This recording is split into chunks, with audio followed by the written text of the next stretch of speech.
Hi parents! Welcome to our Wednesday reading.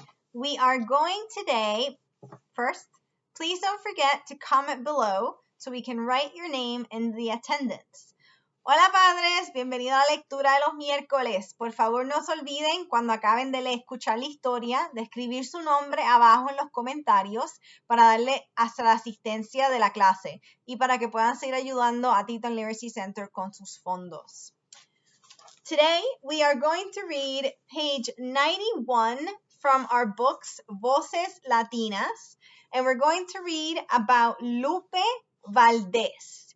It is going to be our narrator today. Hoy vamos a empezar con la página 91 con la historia de Lupe Valdés. Lupe Valdés va a ser nuestra narradora.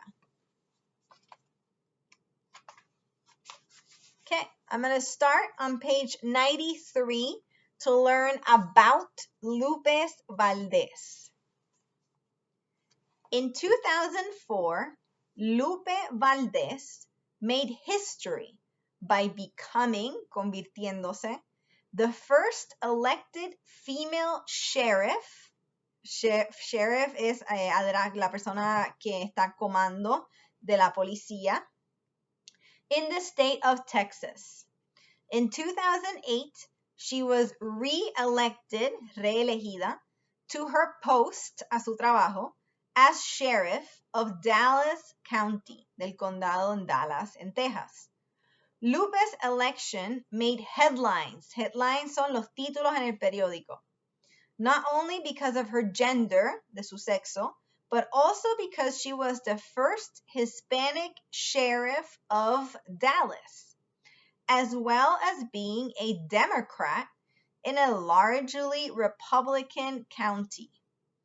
To make her election even more remarkable significa increíble, she is open about being a lesbian, una lesbiana. The child of a Mexican-American migrant, inmigrante, workers, tells her story here. Okay, we're going to start with our narrator speaking now. Ahora vamos a seguir con nuestra narradora hablando. I'm the youngest, la más joven, of 7 children. It was as if we had 2 separate families. My parents had 5 children. Then there was a gap, un tiempo de entremedio of 11 years, and they had 2 more children. Our home was in San Antonio, Texas, but because we were migrant workers, trabajadores inmigrantes, we traveled constantemente. We followed the crops, lo que produces en la finca, as far north as Michigan, picking, recogiendo, green beans, habichuelas verdes, corn, beets, and sweet potatoes, papas dulce. But as the 2 youngest children reached school age, Mom put her foot down, quiere decir, mamá puso el pie abajo y decidió, and said, we're not going anymore. The last 2 will go to school. At first, Dad said, fine. Then we, meaning he and the boys, will go without you. He left with the other children, while my brother Ramiro and I remained in San Antonio to go to school. But Dad returned in a month and took a job as a laborer, como una persona de trabajo físico, with the city, because he could not handle everything that needed to be done. Living in one place permanentemente, made a big difference. We, the 2 youngest children, eventualmente, went on to college and graduate school, maestría. My older siblings, mis hermanos, didn't get to go to school. They did all right, but they are hard workers. But most of them can't read very well. When I was a child, San Antonio was very much a segregated town. Segregated significa segregado. There were 3 areas: the Hispanic area, the Black area, and the Anglo area. We lived in the barrio. At home, we spoke only Spanish. At school, though, we were told that people who spoke only Spanish were second-class citizens. So I tried hard to speak English. Then, when I was in junior high, in high school, a teacher took me aside and said, Lupe, you ought to go to college. Ought es deberías. But you won't get in if you stay in school in this area. You need to go to a school that prepares people for college. Here are the names of some of good schools across town. You need to go to one of them. I honestly do not know why he singled me out. Singled me out es que me buscó a mí independientemente comparado con los otros estudiantes. I don't think I was an outstanding student. Outstanding es excelente, un estudiante excelente. No pensaba que era. But I made A's and B's, and I wasn't in a gang or anything like that. I didn't waste time. I just did what I was supposed to do. When I told my parents I wanted to change schools, my dad hit the roof. Quiere decir que se puso histérico. Looking back, I can understand why. As I mentioned, San Antonio was the wrong area after dark. The police were likely to beat you up. Beat you up es pegarte. They'd say, we'll teach you to stay where you belong. Several times, Dad and my brothers had been caught literally on the wrong side of the tracks. Caught es capturado, literally, literalmente. On the wrong side of the tracks quiere decir que estás en el lado equivocado de las vías, quiere decir que estás en un área que no es buena. And had been badly beaten, y que la habían pegado. O sea, que el papá y los hermanos le habían pasado esto ya. So when I told Dad I wanted to go over there to school, his response was absolutely not. I will not let you. Because over there, you see, he couldn't protect me. No me podía proteger. So the fighting started. Night after night, we fought, luchamos, en pasado. Screamed, argued. We made the windows shake with our fighting. It was the beginning of many arguments, de muchos discusiones, between my dad and me. He was determinado, that I would obedecer. But I was unbelievably stubborn, increíblemente stubborn, terco. My niece tells me that on one occasion, she hid in a closet and watched us fight. My dad whipped me, and I just stood there taking it, not flinching. Whipped me es que me daba, y I just stood there taking it, cogiéndolo, and not flinching, and no me movía. When he stopped, I said, "Is that all you've got? You can't hit any harder than that?" He walked away. Later, at my dad's funeral, my brothers told me that Dad would say to them, "I just cannot make that girl do what I want her to do." I'm sure it was hard for him, as macho as he was, to have a daughter defy him, defiarlo, him as I did. So I went to the school on the other side of the town, an Anglo school, and to get there, I rode a public bus. It was like traveling into a different world. When it rained, I noticed that I was one of the few at school with muddy shoes, con zapatos llenos de fango. I wondered how those white kids kept their shoes clean when it was rainy. Then I realized that the streets in the white part of town were paved es con brea. On our side, they were dirt, tierra. Socially, school was not great, but not awful, no terrible. People were polite, amable. I had to leave as soon as classes were done in order to get the bus back home, so I couldn't be involved envuelta in after-school clubs or sports. Academically, the students were far ahead of me. I'd frequentemente, hear teachers make offhand comments son comentarios de la nada, such as, I know you already understand this, so I'll just move ahead. And I'll be sitting there thinking, what? The other students did understand, but I did not. I never objected. Objecte quejarme. I just sat there quietly doing the best I could. But I was learning that the concept of separate but equal education was a joke.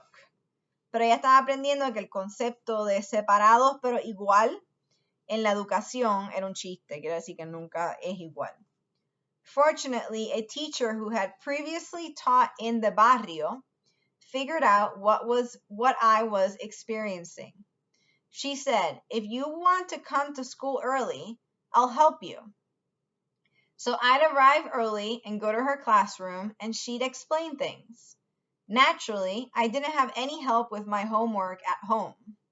My parents didn't read English, and the tension continued about me going over there. When I got home, I'd hear, do your chores. I'd say, I need to study. They'd say, that's your problem. You wanted to go to the GAP school. Get your chores done. Chores, quehaceres. As hard as it was, everything that happened made me more determined to stick it out. Stick it out es mantenerme ahí. No darse por vencido. I'd bring notes home that said, Lupe needs 15 cents for a notebook, or Lupe needs 75 cents for a gym uniform, and there would be a family crisis. The conviction grew in me that life should not have to be such an endless struggle, and that education was the key to something better. No one should have to fight over a 15-cent notebook. You shouldn't have to scrimp on food in order to get a gym uniform. Scrimp on food es no comer comida suficiente para poder ahorrar. Somehow my heart kept telling me there has to be something better than this. The district superintendent of the Nazarene church we attended came to our house to speak to my parents concerning my going to college. You should let Lupe go to a Nazarene college, he said. Dad said, absolutely not. We don't have the money. The superintendent said, she can work. As soon as I found that out, I continued to beg my father for permission to go. I came down to Dad saying, you will not attend college while you're under my roof. So instead of going to school in Texas, I left home and went to Bethany Nazarene College in Oklahoma. There was no financial aid in those days. Financial aid es ayuda financiera. So when I arrived, I said, I have no money. What can I do? I went to work in the school cafeteria. At first, it was very, very, very rough. Rough, difícil. There was so much I did not know. I had to study twice as hard as other people, even though I had less time because I was putting in so many hours at work. One semester, I was on academic disqualification and went home to work, que la descualificaron académicamente. Even then, I took classes in San Antonio Junior College so as not to lose my momentum, mi deseo. When I returned, I majored, me concentré, in business. I didn't have a clear idea what I wanted to do, but I knew I needed to make money. So being a businesswoman of some sort sounded good. After college, I applied for a low-level government job in San Antonio. The other 4 candidates were Anglos. We all took the required civil service exam, and I scored the highest. I said to the secretary administering the test, so that means I get the job, right? Her eyes filled with tears, and she said, if I hired you, I'd be fired. She would not be allowed to hire a Hispanic person. When I heard that, I knew I could not live in San Antonio. I moved to Kansas City to live with college friends, and I worked as a substitute teacher, como una maestra sustituta. I ended up joining the Army Reserve, and I spent 13 years there, moving up to the rank of captain in a tank battalion, en un grupo de listo para batalla. After basic training, I became a correctional officer at the local prison. Se convirtió en una oficial correccional en la prisión local de Kansas City. Later, I applied to become a federal agent, un agente federal. Dad really had problems with that. You'll become like all the other cops, he said. You'll beat up Hispanics, beat up darles. I really loved being an agent. I worked in anti-drug efforts throughout South America, doing training with local law enforcement. But it was not always easy. As a female and a minority, I was very much a rarity, una rareza. One time, I attended a training session on working undercover, para trabajar a escondida.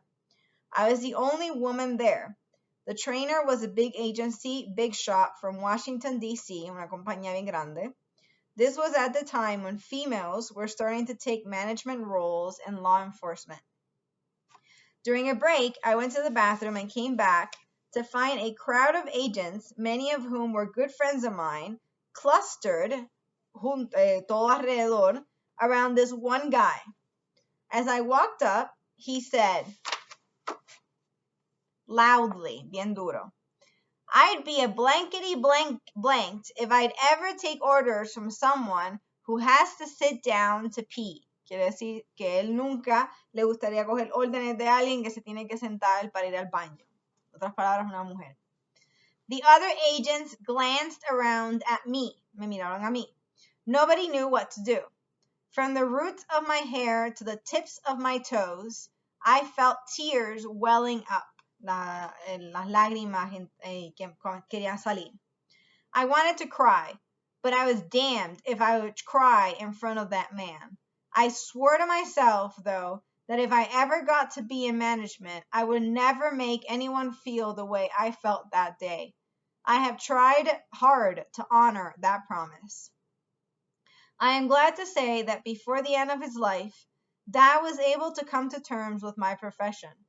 At one point, I was in San Antonio to testify para testificar in a trial, and I called my parents and arranged to visit them at the senior center where they like to have lunch with the other viejitos. When I walked in, Dad said, "Do you have your badge with you?" Tu emblema. I said, "Of course," and indicated it was in my pocket.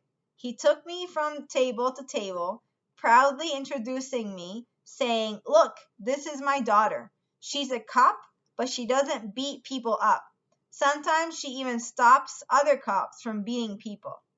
After he reached in my pocket and pulled out my badge to show them, that was a great day because it was clear that some healing had happened between us.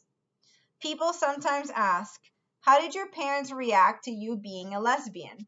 The answer is a little complicated. I didn't come out until I was in my 30s. Come out es salir al público con la verdad de que es lesbiana. Actually, it took me a long time to come out to myself, para admitírselo a ella misma, let alone to other people. I knew as I was growing up that I was different. For instance, por ejemplo, when my friends and I would see movies, they'd identify with the girl getting rescued by the guy. I'd identify with the guy. And in college, there were girls I had strong feelings for, but I told myself that it was just friendship. But after college, when I was living in Kansas City, I went to talk to a therapist, un terapista. She said, "Well, you know what this is, don't you?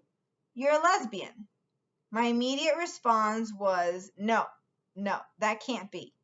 I fought the idea, luché la idea de que fuera lesbiana en el pasado, fought.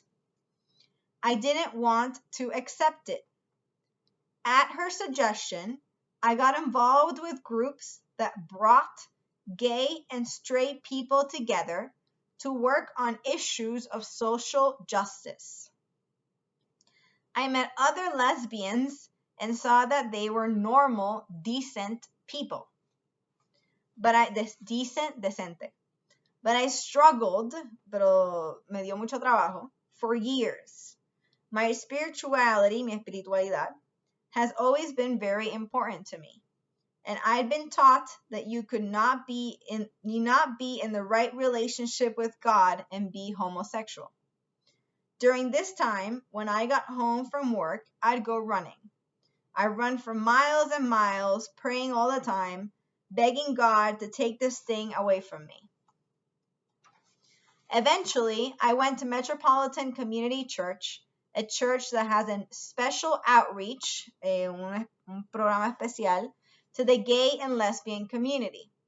The first time was on Easter Sunday. I arrived late because, probably like every other person going there for the first time, I drove around the block several times before I got up the courage to stop. The church was packed. The only empty seats were in the front. I sat down and looked around me. In front of me were two men with their twin 6-year-old girls, twin gemelas. The little girls dressed in their Easter finery, en su ropa más fina de Easter, de Pascua. When time came for communion, the congregation took it row by row, por fila por fila. The men and the little girls went forward and knelt, se arrodillaron, down as the pastors prayed over them. Looking at this family, these ordinary nice men and their sweet little daughters, I felt emotional. I said under my breath, but obviously loud enough for someone to hear me, "Oh my God, where have you been?" And the woman standing in front of me turned and said, "We've been right here, waiting for you." After that day, I had many long talks with the pastor, con el pastor, and I came to know, that I could be in the Spirit of God and still be who I am, a lesbian. And so what did my parents think? Well, gradually, I started bringing my parents home for Christmas. My parents always loved them. The women I had relationships with were always good people, nice people, and everyone got along great, but we never discussed the subject, el sujeto, o el tema. When I decided to run for sheriff, I went to several local officials to ask for their support. One of them gave me excellent advice. She said, advice, consejo. Don't lie about who you are. On the other hand, don't let the fact that you're a lesbian be the first thing the voters learn about you. Push it back. And I did. The local gay newspaper tried to out me several times, but I would not be rushed. I wanted the public to fully understand my experience, my education, my qualificaciones, before they were distracted by any other issue. I had 20 years of experience in law enforcement. I worked in the local prisons. I've been a captain in the military. I've been a federal agent. I worked in overseas anti-drug efforts. I got all of that out in the public eye. And then, when my opponent outed me, I didn't deny it. It was a very, very close election. I won by only 2%. But you have to realize that Dallas County is historically very conservative. I am not only the first woman sheriff, in fact, the only elected woman sheriff in Texas, but I'm Dallas' first Hispanic sheriff. And to that, the facts that I'm a Democrat, and openly lesbian, and yes, a lot of people thought my winning was unlikely, que no pasaría. Now, I've been elected to my second term, con a mi segundo término. It was even uglier campaign than the first, una campaña aún más fea que la primera. They threw everything they could at me, and still I won that election by 10%. I am so proud of the people of Dallas for seeing through the smear tactics, por ver a través de lo que estaban tratando de poner enfrente de ella para que perdiera, and voting on the basis of my record. I'm also very proud of the things we've accomplished here. One of the things I feel best about is the way we've opened up the department to minorities. When I first came into office, I asked, how do we handle promotions here? I was told, well, Sheriff, just say who you want promoted and that person will pass the test. That's how it had always been done. I said, no. We're not going to do it like that anymore. I brought in an outside vendor to test the people applying for promotions.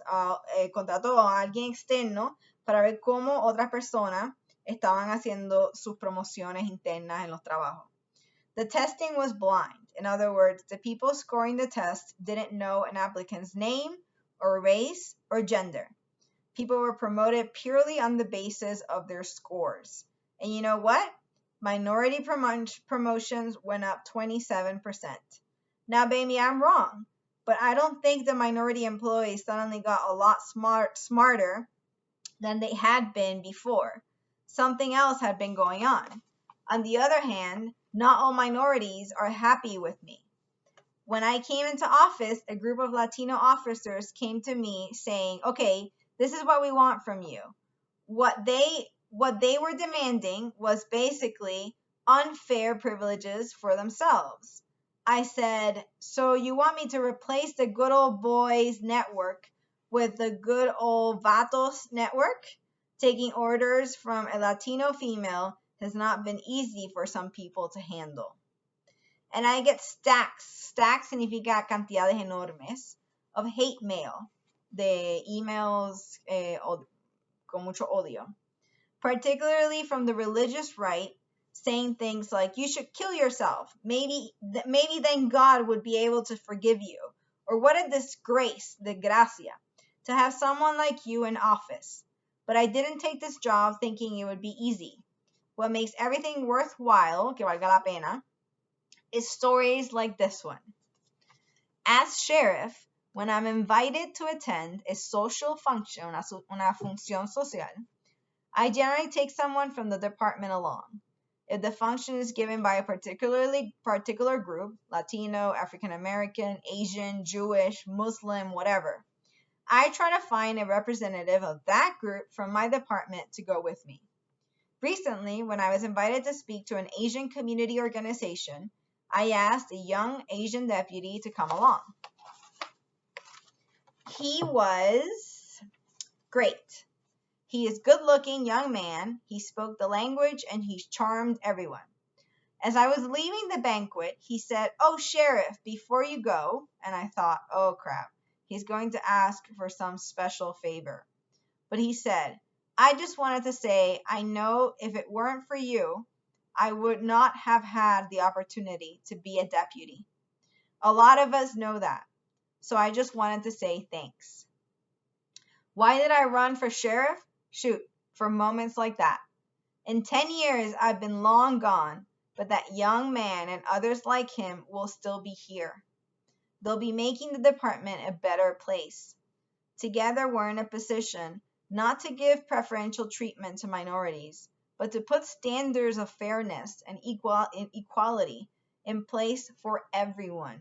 I feel terrific about being part of that. Okay, hemos acabado nuestro capítulo de Lupe. Por favor, no se olviden de escribir su comentario abajo con su nombre para darle asistencia de que vieron este video. Y muchas gracias por escuchar esta lectura con nosotros en el día de hoy. Parents, we are done with our reading. Thank you so much for listening and for being part of our Wednesday read aloud or read along. Please don't forget to comment your name below so we can give you attendance. Thank you so much. Bye, padres.